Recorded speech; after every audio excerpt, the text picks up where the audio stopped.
अल्हम्दुलिल्लाह रब्बिल आलमीन वस्सलातु वस्सलामु अला सय्यिदिल मुरसलीन अम्मा बाद फ़अऊज़ु बिल्लाहि मिनश शैतानिर रजीम बिस्मिल्लाहिर रहमानिर रहीम। एजाज़ी दुनिया के नाज़रीन अस्सलामु अलैकुम। मैं आज इंशाअल्लाह रूहानियत के मुताल्लिक़ तज़किरा करूँगा। बहुत से लोगों ने रूहानियत के मुताल्लिक़ बहुत कुछ कहा है, लेकिन मेरे मुशाहिदात और मेरे तजर्बात जो हैं मैं उसके बारे में आपको कुछ बताता हूँ। रूहानियत के लिए पहली चीज़ क्या ज़रूरी है, मैं अपने इल्म अपने तजर्बे के मुतालिक बताता हूँ। मेरी जद्दी पुश्ती यानी कि बुज़ुर्गों ने बहुत ज़्यादा मराक़बे मुजाहिदे चिल्ले करे, ये नहीं सालों करे, और अल्हम्दुलिल्लाह मैंने भी सालों चिल्ले करे, 1-2 साल नहीं, काफ़ी 5-5 10-10 साल मैंने चिल्ले करे। तो मैं अपने तजर्बे और मुशाहिदे से बतलाता हूँ, तो इस पर आप भी अमल करें तो फ़ायदा। पहली चीज़ क्या चीज़ ज़रूरी है? पहली चीज़ जो ज़रूरी है कि अल्लाह के हबीब सल्लल्लाहु अलैहि वसल्लम ने इरशाद फरमाया, इस्लाम की मज़बूत बुनियाद क्या है? तो सहाबा रज़ियल्लाहु ताला अन्हुम ने अर्ज़ की, या रसूलल्लाह नमाज, किसी ने कहा रोज़ा, किसी ने कहा हज, किसी ने ज़कात। हुज़ूर सल्लल्लाहु अलैहि वसल्लम ने फरमाया मेरी मुराद इससे कुछ और है। फिर सहाबा रज़ियल्लाहु ताला ने फिर अर्ज़ की, या रसूलल्लाह आप ही बता दीजिए। तो हुज़ूर सल्लल्लाहु अलैहि वसल्लम ने इरशाद फरमाया कि इस्लाम की मज़बूत बुनियाद ये है कि बंदा अल्लाह अज़्ज़ा व जल की रज़ा के लिए मोहब्बत या बुग़्ज़ रखे। तो सबसे बड़ी रूहानियत हासिल जो करना चाहते हैं वो सिर्फ़ और अल्लाह उसके रसूल की रज़ा के लिए मोहब्बत भी रखें और नफ़रत भी रखें। उसके बाद जब ये आपको अल्लाह ताला तौफ़ीक दे दे ये अमल की, क्योंकि हर एक को तौफ़ीक नहीं मिलती, उसके बाद हया है, पाक दामनी है, परहेज़गारी है, क़नाअत है, यकीन है, इखलास है, ये चीज़ें भी लाज़मी होना चाहिए अमल करने से पहले। हया, जिसमें हया नहीं वो जो करे कम। पाक दामनी लाज़मी है, जो पाक दामन नहीं वो बेकार।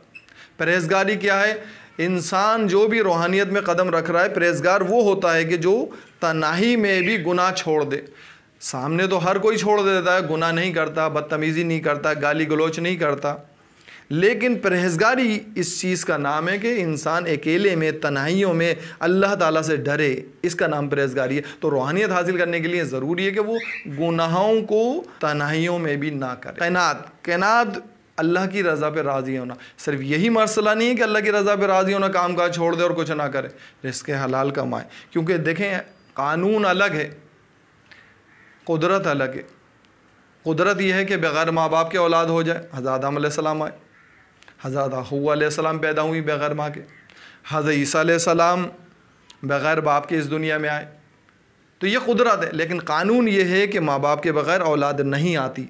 तो इसीलिए इसके हलाल कमाने के लिए भी जो अगर चाहता है रूहानियत हासिल वो इसके हलाल के लिए भी कोशिशें करे, इसका नाम कानून है।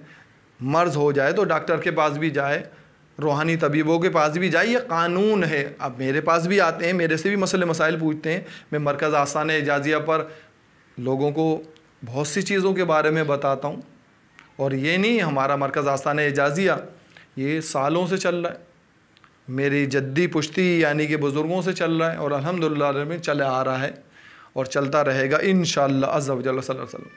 तो अब पाक दामनी हो गई, परहेज़गारी हो गई, क़नाअत हो गई, हया हो गई। अब यकीन और इखलास रह गया।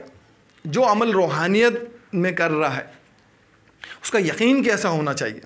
किसी भी काम में करने के लिए यकीन का होना लाजिम और मलजूम है। यकीन, जिस चीज़ का सच्चा यकीन हो जाए जहन उस चीज़ को हासिल करने के रास्ते निकाल लेता है। गुनाह का किसी का जहन का पक्का इरादा हो गया तो अब वो माँ बाप हों, बहन भाई हों, बीवी हो, सबकी मौजूदगी में भी फिर वो गुनाह का कोई ना कोई तरीका निकाल लेता, क्योंकि उसका सच्चा यकीन था।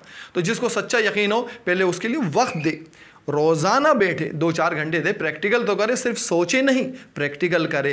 तो इसी तरह जो रूहानियत के आमिल हैं तो वो रूहानियत के लिए लाजमी तौर पर इसके लिए वक्त निकालें। 2 मिनट में कोई चीज़ हासिल नहीं हो जाती, और रूहानियत हासिल कर रहे हैं तो ये बहुत बड़ी चीज़ है। आखिरी चीज़ इखलास। अब इखलास अल्लाह की रज़ा के लिए, हम कौन से काम अल्लाह की रज़ा के लिए कर रहे हैं ये हमें देखें। जब भी किसी से बात करें, मैं अभी बात कर रहा हूँ तो मैं किस लिए कर रहा हूँ?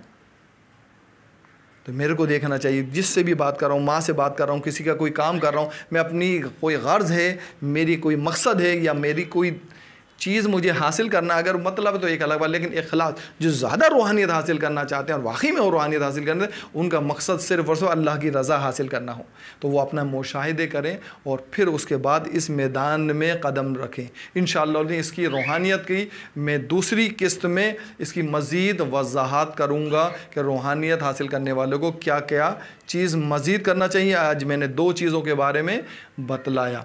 पहली चीज़ ये बताई गया अल्लाह अज़्ज़ा वजल की रज़ा ही के लिए मोहब्बत या बुग़्ज़ रखना। दूसरी चीज़ बताई कि हया होना चाहिए, पाक दामनी, परहेज़गारी, क़नाअत, यकीन और इखलास का होना लाज़मी है। अल्लाह ताला हमको अमल करने की तौफ़ीक़ अता फ़रमाए। अल्लाह हाफ़िज़।